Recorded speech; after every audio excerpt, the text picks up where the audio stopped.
Alright. Oh, I apologize for this crappy video quality in advance, but, you know, what are you gonna do?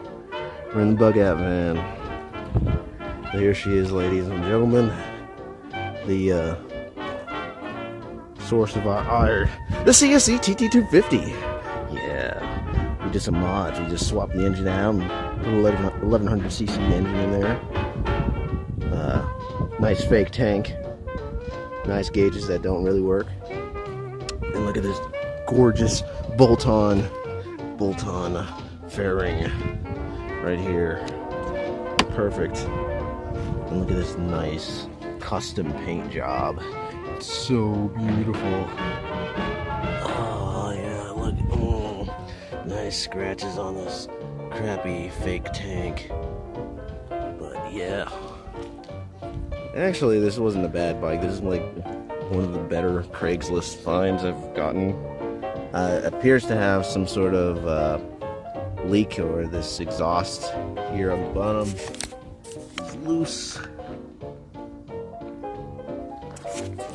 But that's about it, really. I mean, well, that and the fact that it has no freaking oil in it.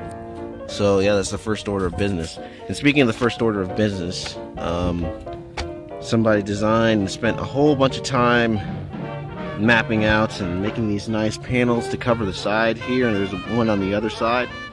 Guess what? Rip that shit right off. We don't need it.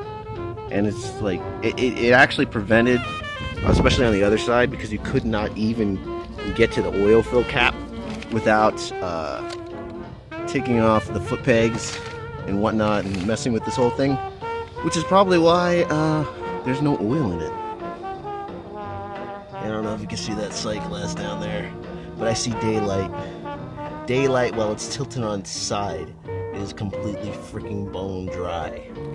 So, yeah. Anyways, yeah, so I'm just gonna put some oil in it right now so it doesn't freaking seize up.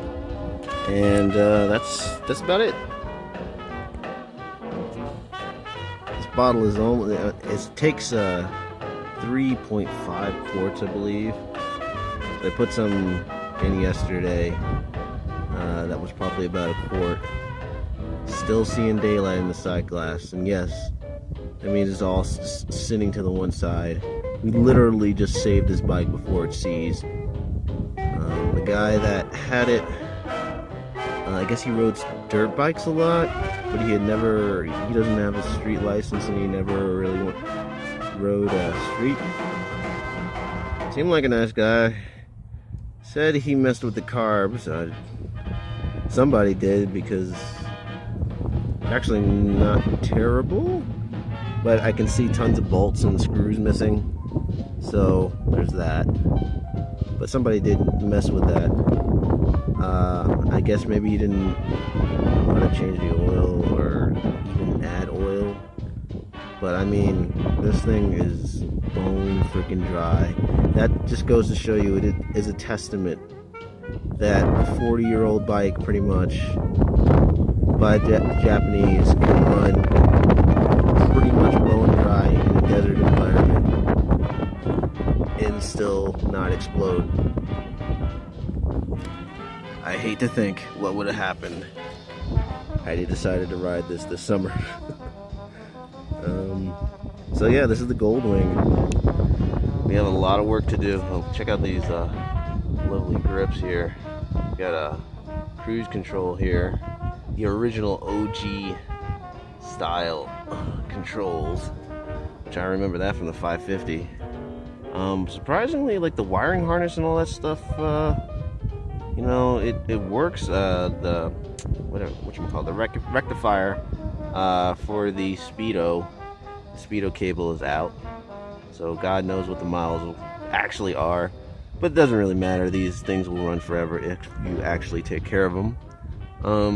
But yeah, and then being dirty and a Craigslist special, I'd say it's worth exactly what I paid for it.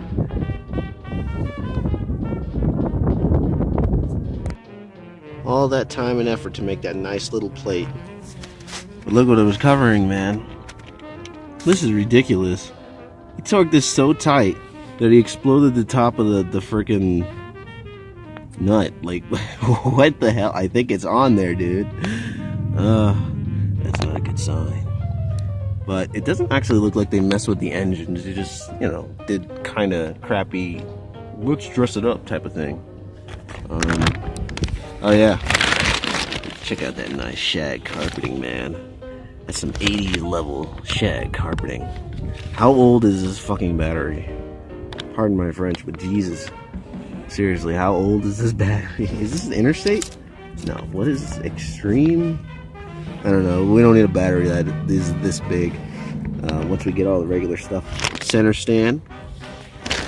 And an air ride suspension. But the boots, my son. What is this nonsense here? Actually, one of the things I do like about this bike. Let me take off this. It's hard.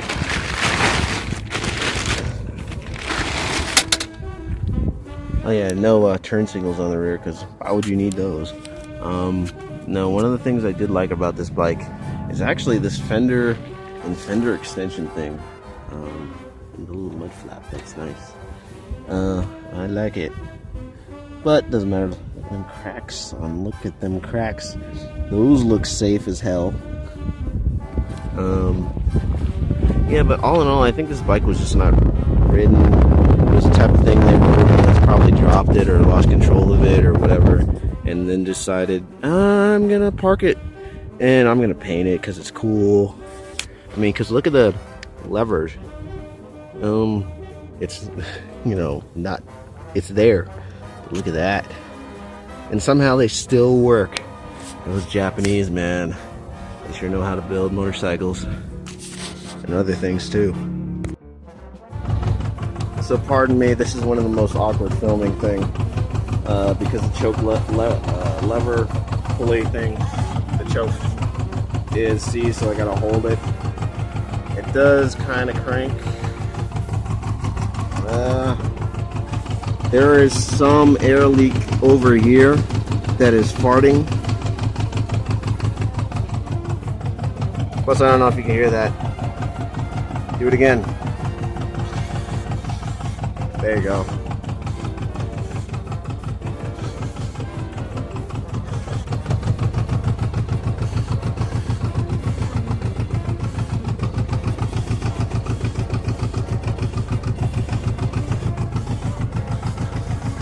That's just the vibration of that. Again, I apologize for film quality. My GoPro is out of service at the moment. The original master cylinder. So perfect that the, as you can see, it's been completely corroded by its own brake fluid. Alright, look what actually happens when you put oil in this thing. Oh my god, the oil light goes away. The oil pressure light goes away. Alright, so I think basically what the deal is, other than this side being maybe a little bit loose somewhere around here, is the choke lever. Whoever went through the carbs, they just didn't adjust it properly. The carbs are probably not synced, but it is firing at least on 2. I mean, I actually kind of like these pipes too.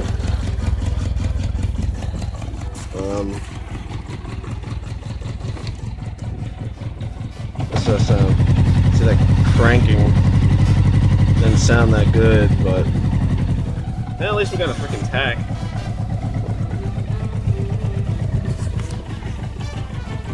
Jesus Christ. Look at this custom electrical wrap job. It's beautiful.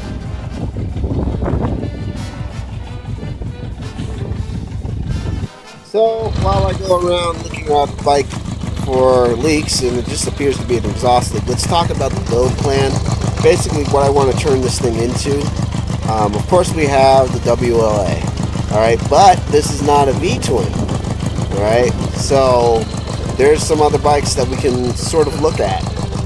Now, ironically, one of the closest, I think, bikes that would look good from this frame, as is kind of, is good old Axis Power's Wehrmacht 71. And one of the main reasons this bike came to mind is just because of the design of the frame, the slope, the geometry, and that rear hoop section. Even though the R71 is a hardtail, I'm not going to make this into a hardtail because I do plan to ride it.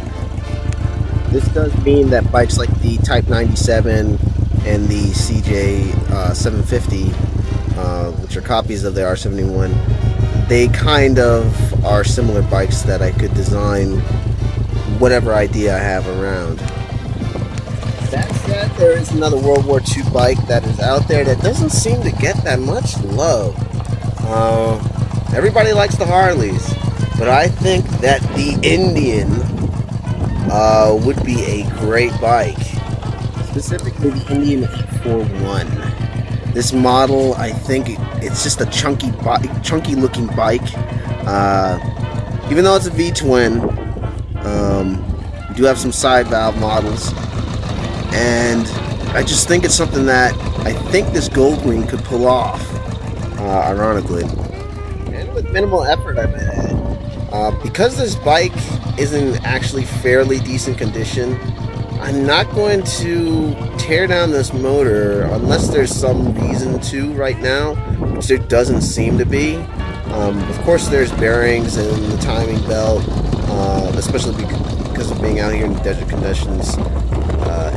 Dry, that I want to look at replacing those belts and whatnot, other clamps. It looks like most of these carbs are actually, the boots to the carbs I should say, are good. The rubber's good.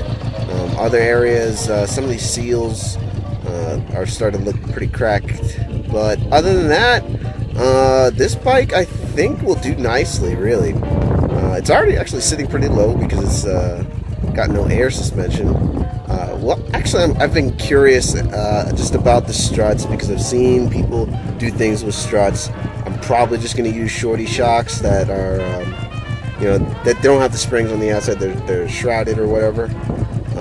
But because like I said, I'm going to ride this bike, so I don't want to get something that's going to freaking break my back, even with a spring seat, because you hit a pothole on a hardtail with a spring seat, you just catapulted yourself into the air. So all in all, it looks like this is mostly going to be a game of dress up. Basically, I'm going to need a Springer front end, which is probably going to be the biggest cost other than the fenders. I'll need new tires, but as far as the spoke wheels, I think that will be the very last thing I do. Just because Luna rims, these rims are good, and of course this is shaft driven, so there's that. But yeah, anyways, thanks for watching. Hopefully we'll get started with this build in a short amount of time, but I'm going to be alternating videos. Some are going to be just trip videos, some are going to be just riding around talking about BS, and then we'll have this thing, and hopefully it'll be interesting. So stay tuned, and hopefully we'll have some good entertainment for you.